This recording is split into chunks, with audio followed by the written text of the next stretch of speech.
Hello, lovelies, and welcome to this week's podcast. I'm joined by the amazing Fiona Sim, and we're going to talk about all sorts of things, including debunking homeschooling and about her amazing business as she's a busy mum of two. So let's get straight into it with a little introduction. Fiona, will you tell me a little bit about yourself, who you are, what you do, and what inspired you to start supporting stay-at-home mums in business? Sure. I'm Fiona. Hi, everyone. And I'm a home educating stay-at-home mum of two. So I have two young daughters, 6 and 3. I've got to get that right because one of them just had her birthday. I keep saying the wrong age. 6 and 3. And I help stay-at-home mums to get past the whole where do I even start phase of business. And the inspiration of that for that was it was kind of twofold. So the inspiration for starting my business in the first place was mostly because we decided we wanted to home ed. And when we decided we wanted to home ed, it was very obvious to me that I couldn't go back to a traditional job because my husband works full time. And if I did that, I'd have to do night shift and then it would just be awful.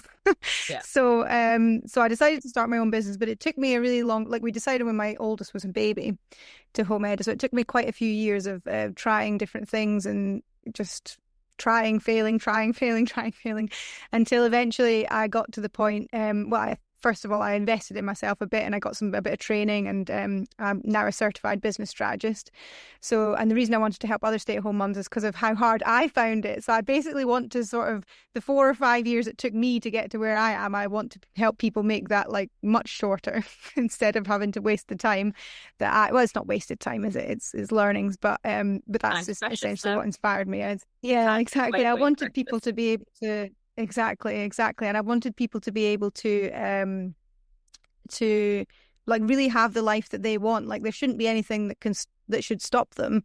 So whatever it is they want, whether they want to home ed or whether they want to send their children to school, but they want to travel on the holidays, like whatever it is that means that you need this business, that's what I want to help people with so that they can do the life that works for them. Fantastic. So obviously, life as a busy mum of two running a business, you're juggling homeschooling two little ones whilst obviously running your business. That sounds like a full plate. So how do you deal with overwhelm, when it all starts to feel too much? Because it's the biggest thing. I've only got one little one and he goes to school, and obviously when he's at school, I'm in my salon and I have massive overwhelm all the time because I feel like I'm spinning so many plates. How do you overcome it? Have you got any like hints and tips for us? Yeah, sure. So literally what you've said just sounds like exactly like my life. And I'm sure for any mum in business, it's probably exactly the same. And overwhelm definitely comes up all the time, like possibly every day, maybe. I don't know. But when it gets really, really bad for me, like, I mean, to the point where I'm stuck on where to go because I'm so overwhelmed with all the tasks I've got to do. There's a few things I do, but they always start in the same way. So what I try and do is take a whole day if I can to do nothing, none of the tasks that I'm trying to do. I don't do anything. But what I do is every time something comes into my head that needs to be done, I write it down, write it down, write it down, write it down. Sometimes if it's like time sensitive and I don't have a whole day, I'll maybe do this over a morning or over a couple of hours when I I know I've got a bit of time. So I just stop doing everything, write everything down I can think of to do, personal or business, but mostly I put them in two separate lists. Because most of the time it's a business thing that I need to do that I'm putting off rather than a personal thing. And once I've got that list, that's when the four options start. So the four ways that you can pick to, or that I pick to, and other people, what I teach people they can pick from, is the first thing to do is you can prioritize the top 3 tasks that you definitely need to do. Do at least the first priority task the next day if you've taken a whole day, or first, and better if it's 2, but 1 is fine. And then move on to the next priority tasks the next day and then build from there. So you're building your momentum up slowly and getting back into it type thing. The second one is to do the task that you find the easiest first, just to sort of kickstart you back into business mode or back into whatever it is mode that's holding you back. So just do the one that seems easiest to you and then keep going. Don't stop. Don't stop just after the easiest one.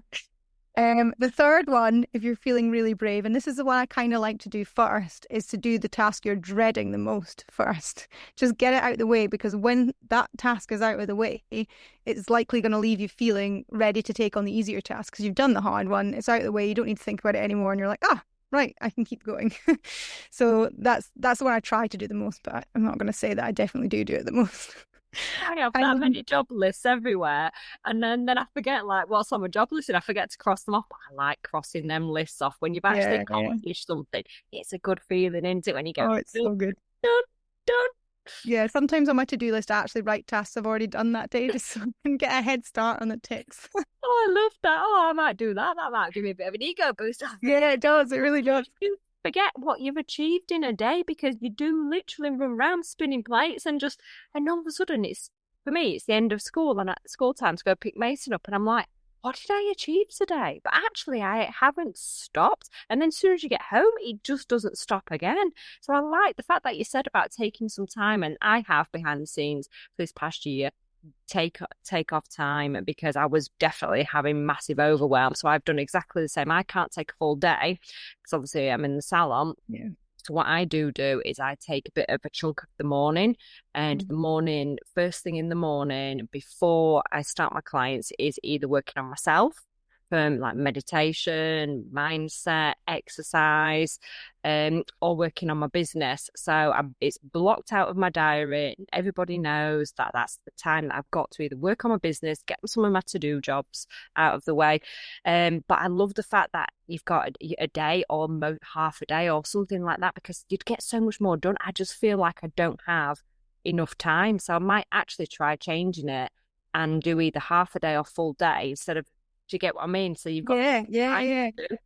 I think because my children are with me all the time, when I it doesn't really like they don't go to a childminder or something. So, like for now, for example, I'm at my mum's. She'll do take them for an hour or so while I'm doing calls.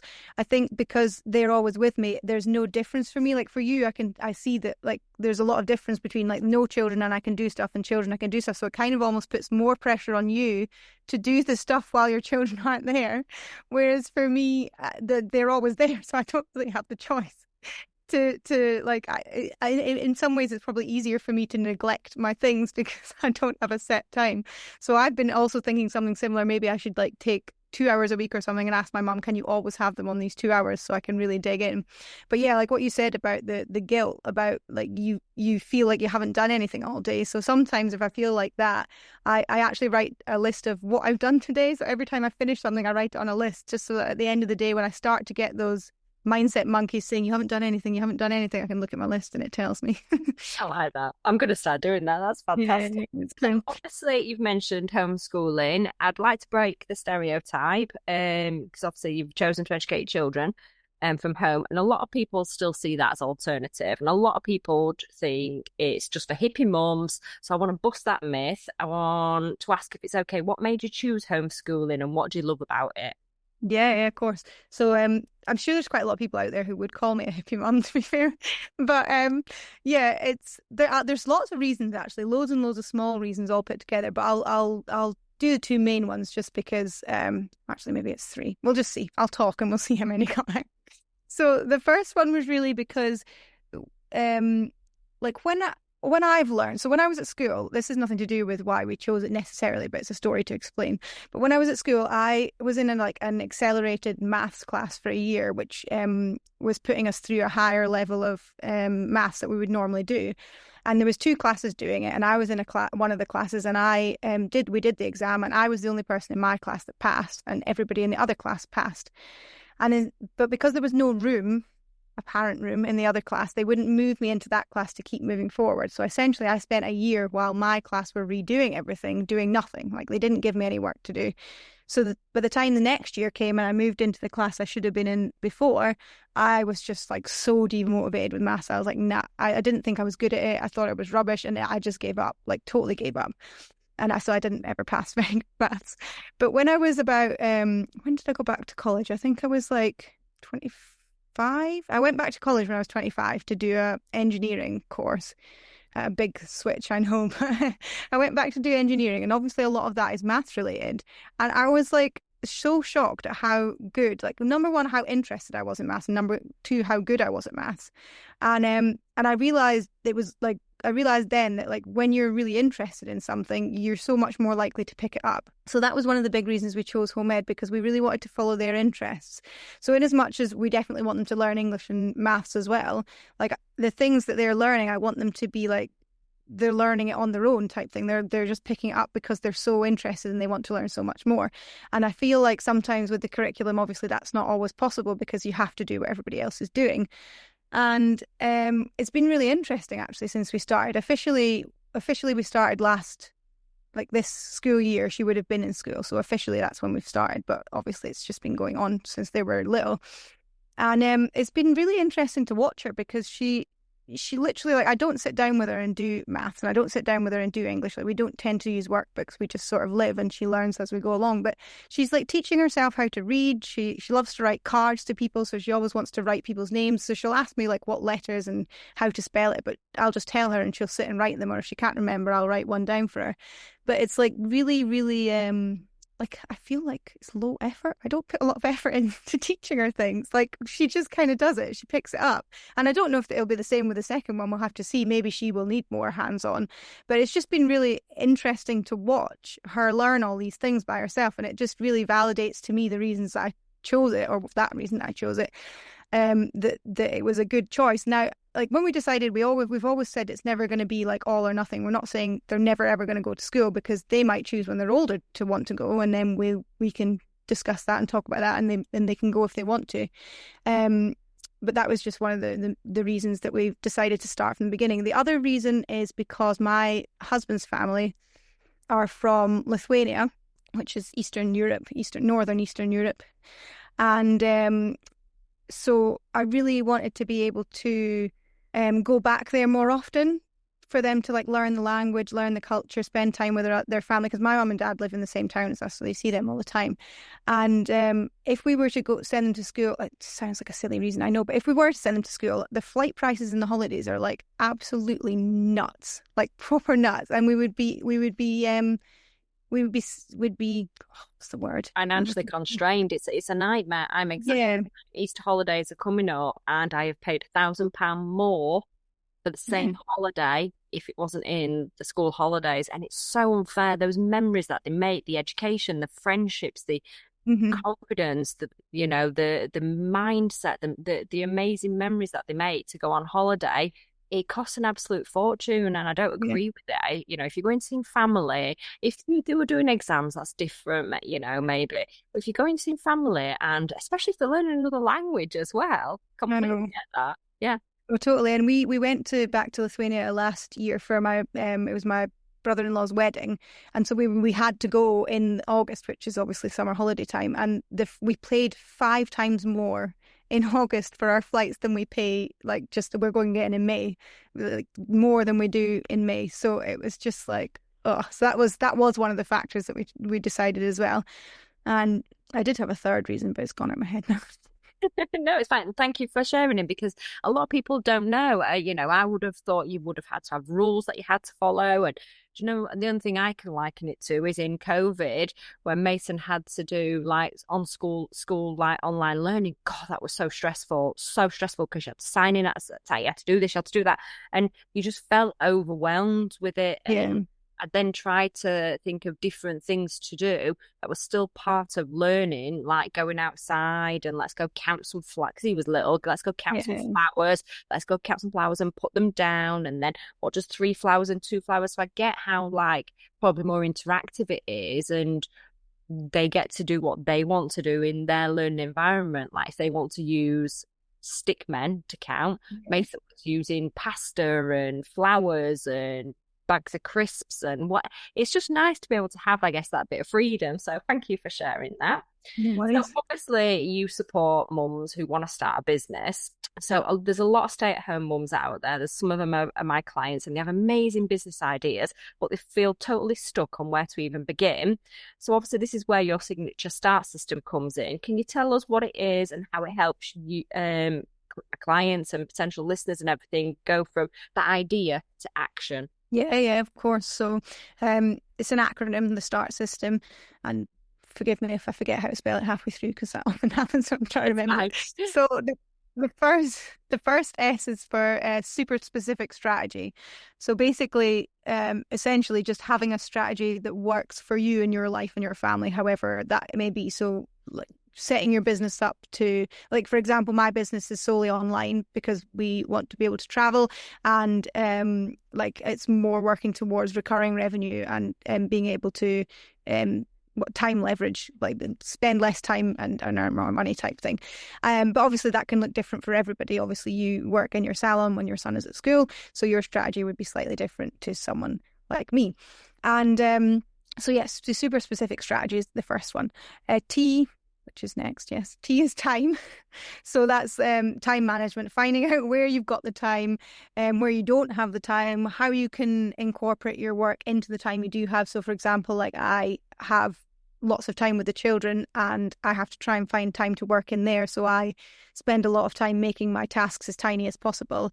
And I have a two-column to-do list. So one side is 10-minute or less tasks and one side is 10 minutes or more tasks. And it means the 10-minute or less side I can just slot in here and there, like if they're playing or if they're watching telly or if they're busy doing something else, like I've got time to just do something off that list. So yeah, it's about being like sneaky with time, essentially, just trying to steal it from all the little bits that it's there.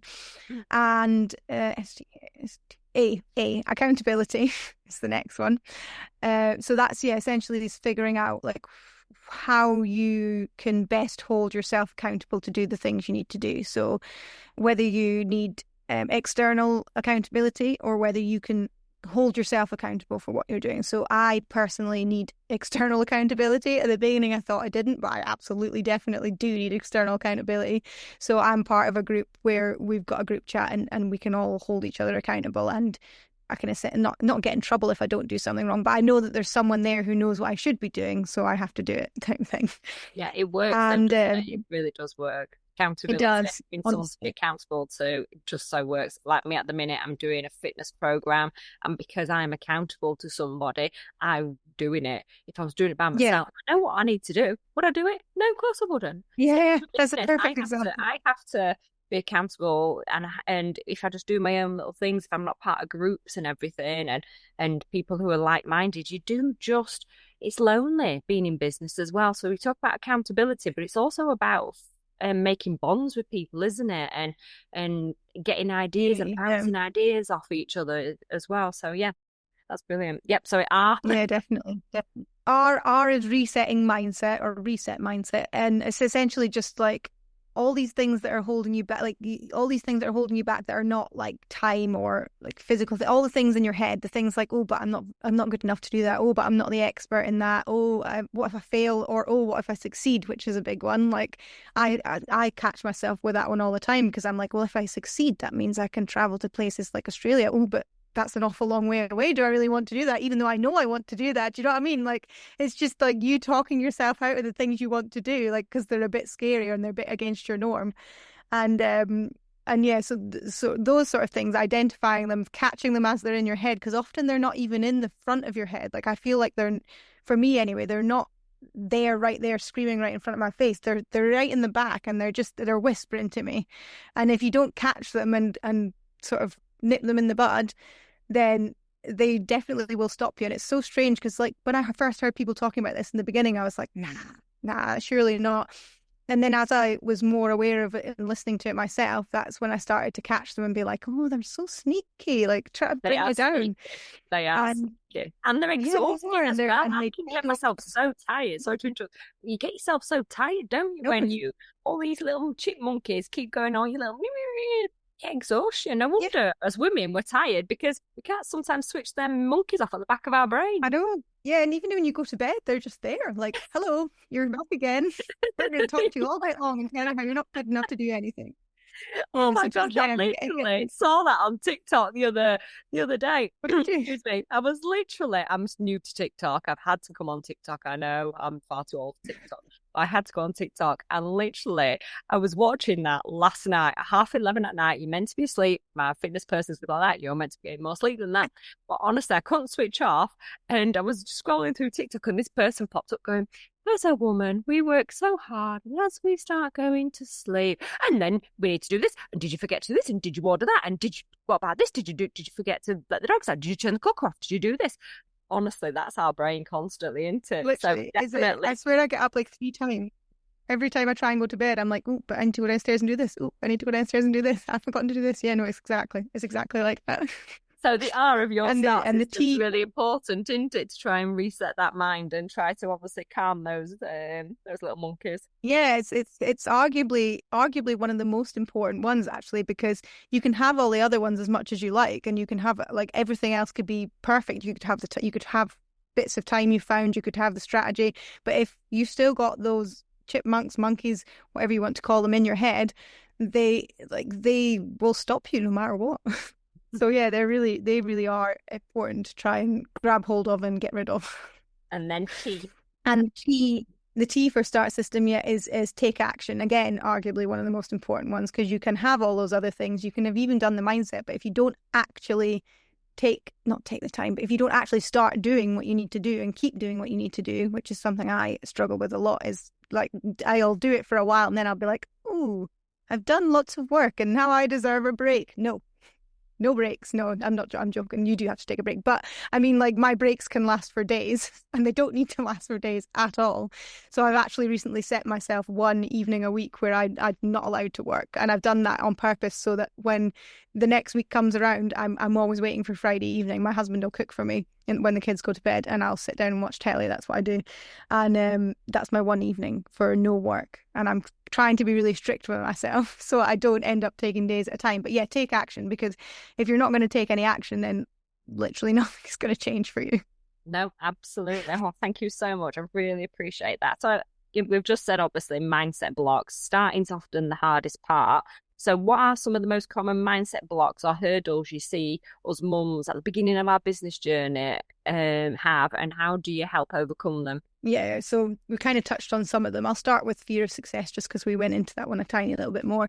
And that one is often one that people don't really recognize straight away because it's so it's so absurd, really. Like, why would you like, oh, you want this business, you want to succeed, you want to do all these things that you want to do in your life, so why on earth would you be scared of it?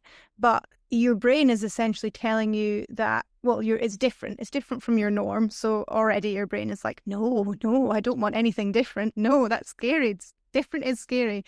And your brain's telling you you're going to have more responsibilities, or what if you get more clients and then you have less time and you have less time with your children? And it's just like it's just it seems strange that it's a fear of success, but it is because you're scared of what's going to happen if you get to that point, or you're scared of what's going to happen if you have. I was scared of what might happen if I have more money. Like, how bizarre is that? Like, you start a business to make money, but then you're like, well, what would I even spend it on? Like, what? How would I like? What if I spent too much, or what if I got used to it? And then that's when the fear of failure will kick in and be like, what if I make the money, but then what if I don't have it anymore? And I think a lot of it is just reframing, like, for example, the fear of failure. Like, if you fail, you're only ever going to be where you started again, and you're where you started again now. So you can live the way you started because you're there. Like, you're there at the beginning and you've had these ideas. So if you do succeed and you fail, you're only going to be back at the beginning again, and you've already done it once, so you can do it again. And it's just really about talking through a lot of people like me as well. Like, I didn't, when I felt these things, I didn't really think about them. So it's more about asking questions about why, like let's think of an example. Um, it's gone. Never mind. I do that all the time. Fear. My dogs go to Jamaica and they just go, I don't know. I I can't know. remember. You'll remember again in a few minutes time. Yeah, That's what I definitely. do all the time. Don't even stress about it. It's absolutely fine. So I'll ask you a question, obviously, because we have touched on it, like about real life, real time, and no one's Instagram perfect. So let's be honest, when your time is mostly taken up by your kids, how do you carve out those golden moments to get your own work done? Have you got any tips for us for us mums who feel like we've got zero time? I did obviously catch one of them, and that Yeah, was literally your little task, and I'm so absolutely. doing that, the little 10 minute Yeah, like just 10 minute task. That's amazing. That's golden. You need to put that everywhere. That's yeah. brilliant.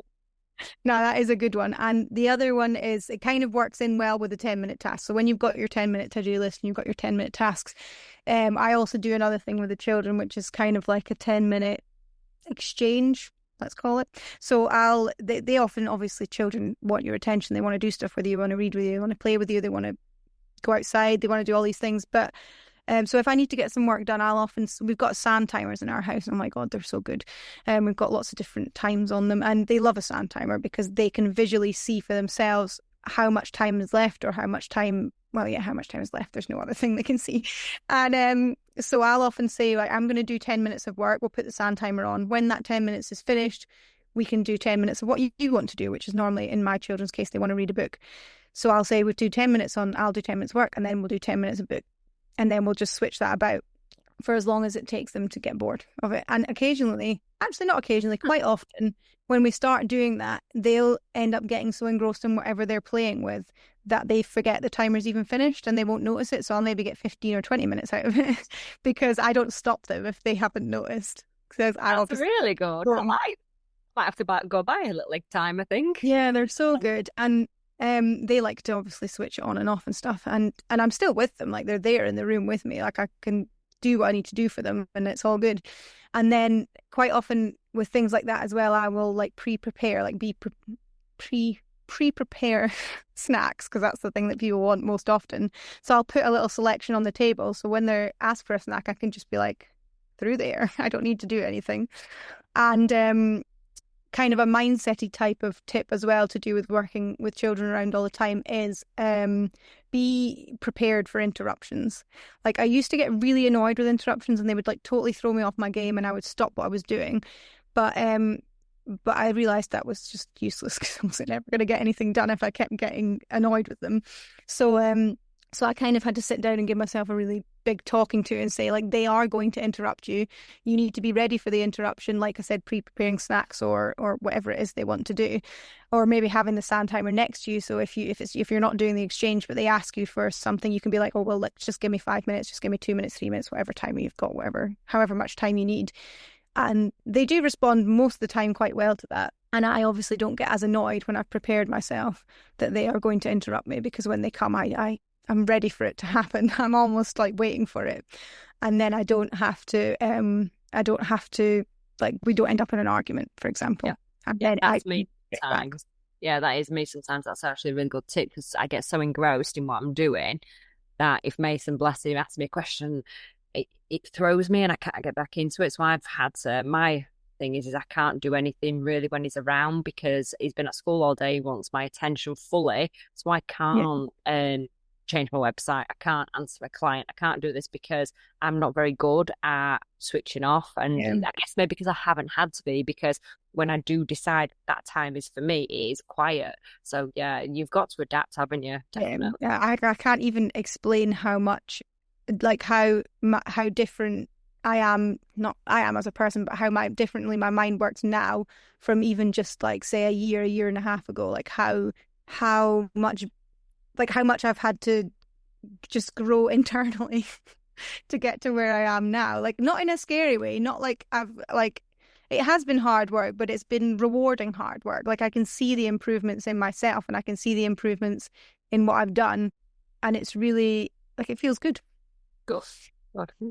So, little final words of Sparkle. What would you say to the mum who's listening right now? She's got an amazing dream, amazing idea, but she's holding back because she feels like it's just not possible with everything else on her plate. Yeah, oh, it 100% is possible. Like, please, anyone out there who's thinking it's not possible to do what you want to do to get the life you want, it is 100% possible. Like, it might take a little bit of mindset adjustment, like I've had to do. It might take a bit more planning, like a strategy that works specifically for you, and it might take redoing your time. Like, for example, when I had started the business, I had a super busy schedule.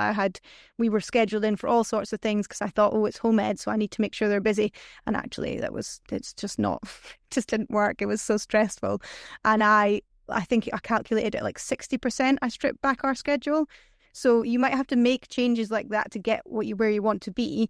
But yeah, it's definitely possible, and the changes that you make can 100% be in line with exactly what you want your life to be like. And it doesn't matter what anyone else says or what anyone else thinks about the life you want or what you want to do. Like, just forget what they're saying because you totally can do it for yourself, 100%. 100% behind that. That's absolutely amazing advice. And what your version of success, my version of success, and their version of success is different. Everyone wants different things. Everyone aspires for different things. And sometimes we have to take a few steps forward and a few steps back. Sometimes we have to negotiate homeschooling or a business that's online, or for me, it's hands on. My hands will only do so many things. You've just got to adapt and change. And I failed at so many things behind the scenes. I've done things, I've tried this, I've done that. You've got to just keep trying and put your big girl pants back on, haven't you? When you 100%. feel like times are like, oh my gosh, and you don't feel like you can do it. As long as you try, like you said, you've got to take action. If you try, you'll get a little bit more success. You try again, you get a bit more. And it's just putting yourself out that comfort zone, isn't it? Yeah, yeah, and every failure is literally just a stepping stone towards success. You cannot have success without failure. So you have to, like I'm prepared for interruptions from my children, like prepare to fail because it will happen and you'll get back up again and you'll keep going. But if you don't get back up, that's where people fall. Like they fail and they think they can't do it. But that's not true. Like every failure literally is a learning, and every failure will get you closer to what you want. Do you know what? That's 100% right. I love that. Thank you so much. So, obviously, lastly, obviously with my podcast, I do like to ask like a little funny story, any unexpected story or something that'll just make us laugh and remind us of you. Is there anything that you'd happily share with me and Yeah, my of listeners? course. So my she's 6 now actually. My eldest daughter, I think when this happened, she was around, I think she was either just at the end of 4, turning into 5-ish time. And she loves princesses and she loves castles and she loves all these things, which are not really my thing, but they're hers and she loves them. So she'd asked me what real castles look like in real life. So we'd gone on to can't remember which one it was. It was like Rightmove, one of the estate agent ones, and gone through and had a look at all these different castles. And we flicked through the pictures, and she was like, "Oh, she loved them." She was like, "Oh, I would sleep in this room. I would sleep in that room." And she was asking me how much they each cost. And there was this one castle, I think it was Seaton Castle in Scotland. We're in Scotland. It's called Seaton Castle, and it was online for £8 million. And she was honestly, she was enamored by it. She loved it.